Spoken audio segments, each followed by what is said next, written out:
Assalamualaikum Sobat Tani, Sobat Ternak dimanapun Anda berada. Nah, kali ini saya berada di greenhouse ya. Greenhouse dengan tanaman melon. Ini dengan jenis melon etanon. Alhamdulillah untuk pertumbuhannya subur sekali ya. Untuk dulur-dulur semuanya ini umur 32 hari sudah gantung. Untuk ukuran buahnya sudah sebesar satu kepal, kurang lebih sudah satu kepal seperti ini ya. Penanaman di greenhouse ini lebih menguntungkan kepada petani ya, terutama untuk perawatannya. Di sini saya akan memberikan keuntungan atau kelebihan dan kekurangan sistem greenhouse hidroponik seperti ini ya. Untuk pertama dari segi kelebihan.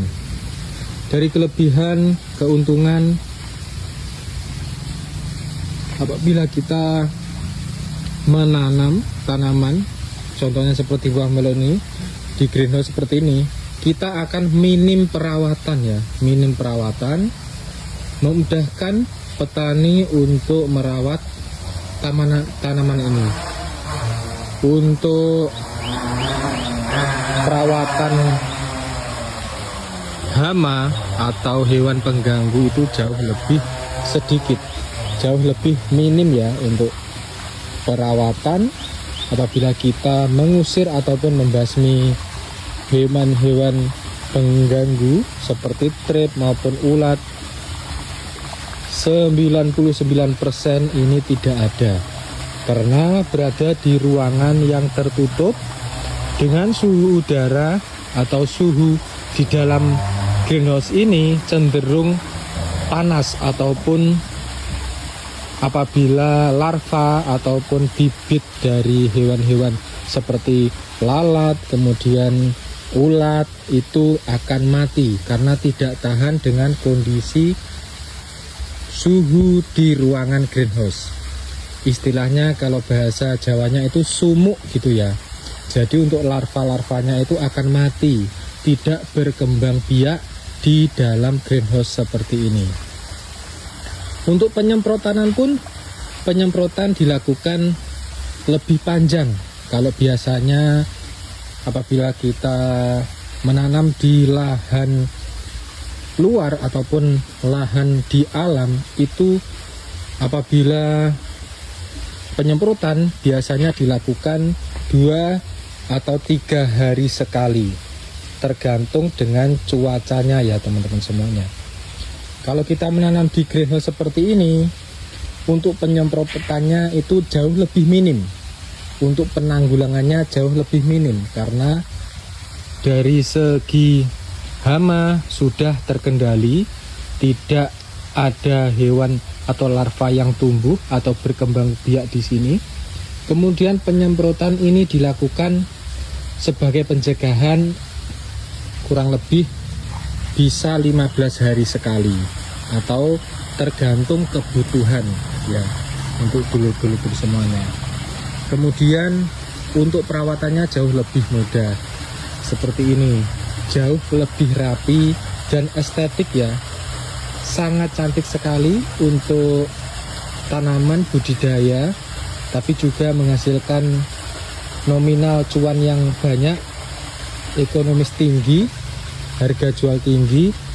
Untuk keuntungan panennya nanti, untuk harganya pun, harga jualnya jauh lebih tinggi dibandingkan dengan melon yang ditanam di lahan persawahan ataupun di alam liar. Nah, seperti itu ya untuk keuntungan kelebihan. Dan untuk kekurangan greenhouse ini yang terpenting. Petani harus menyiapkan lahan yang cukup untuk pembuatan greenhouse. Dan yang paling penting ini adalah untuk biaya pembuatan greenhouse-nya lebih besar. Apabila kita mau menanam seperti greenhouse seperti ini, kita memerlukan dana yang cukup besar, karena untuk dari segi pembuatan ini kita juga membutuhkan alat-alat yang mumpuni. Untuk greenhouse di sini ini masih menggunakan bambu petung, tapi alhamdulillah walaupun dengan bambu petung ini sudah sangat kuat sekali, bisa mampu bertahan sampai 4 tahun kalau kita perawatannya bagus. Apabila sudah panen nanti bisa disemprot, bisa dirawat supaya bambu-bambu di sini ini bisa awet dan tahan lama. Itu saja kekurangannya, biaya awal yang tinggi untuk pembuatan greenhouse. Nah, selebihnya banyak keuntungannya. Perawatannya lebih mudah, kemudian harga jualnya lebih tinggi, kemudian kita tidak capek atau meminimalkan pekerjaan kita di merawat tanaman buah melon ataupun sejenisnya.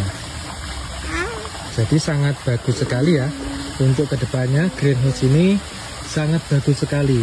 Selain kita bisa menaikkan harga jual buah ini, kita lebih maksimal lagi dalam perawatan dan bisa untuk taman maupun rekreasi keluarga sebagai ayem-ayem ataupun sebagai hiburan ya, hiburan yang menghasilkan cuan tinggi. Oke, dulurku semuanya, itu saja informasi dari saya. Semoga ini bermanfaat.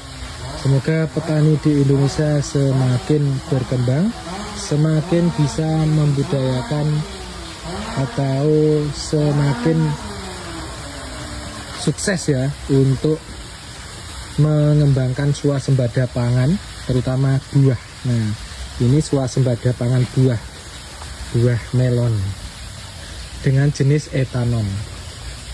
Oke, terima kasih sudah menonton video saya mulai dari awal sampai akhir. Semoga video ini bermanfaat untuk dulur-dulurku petani di seluruh Indonesia. Terima kasih. Sampai jumpa di video saya berikutnya.